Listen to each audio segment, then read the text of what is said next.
आप मेरी बात को याद रखना, जैसे जैसे चुनाव करीब आएगा लोग आएंगे जिसको मैं दल्ले कहता हूं, वो दल्ले आएंगे तुम्हारे दरमियान में जिन्होंने अपना जमीर बेच चुके। और मैं इन दल्लों से कहा, आओ मेरे से मुकाबला करो, बहस करो, तुम 10 मिनट नहीं कर सकते मेरे सामने।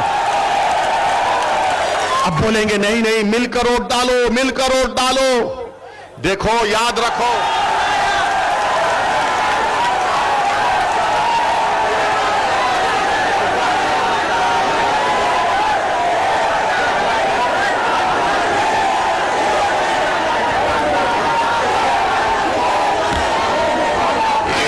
आपसे कह रहा हूं कि भारत की सियासत की तल्ख हकीकत यह है कि जिसके पास ताकत है उसी की आवाज को सुना जाता है, जिसके पास उसके वोट से मुंतखब शुदा जीत कर आने वाले उसके नुमाइंदे हैं उनकी बात को सुना जाता है, जिसके पास विधायक हैं उनके मसाइल को हल किया जाता है, जिसके पास ना आवाज है, ना ताकत है, ना विधायक है, तो उनको यतीम और कमजोर समझकर उनको कोने में छोड़ दिया जाता है।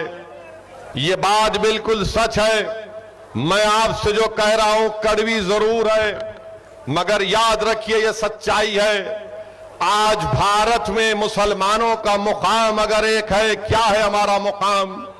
हमारा मुकाम एक बैंड बाजे की पार्टी की तरह होकर रह गया कि जब इलेक्शन आता है तो हमसे कहते हैं कि बैंड बजाओ, सेकुलरिज्म को बचाओ। जब इलेक्शन आता है तो मुसलमानों से कहा जाता है कि पुंगी बजाओ और सेकुलरिज्म को बचाओ।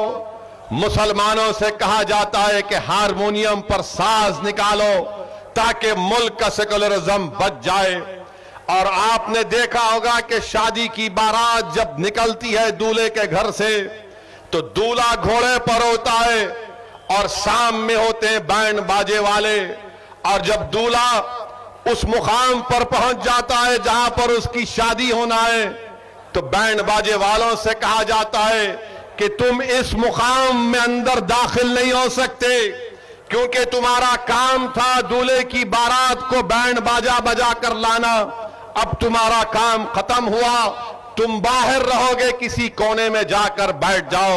यही हाल मुसलमानों का करके रख दिए हैं लोग। जब इलेक्शन आता है, मेरे अजीज दोस्तों, गयूर नौजवानों, मेरी बात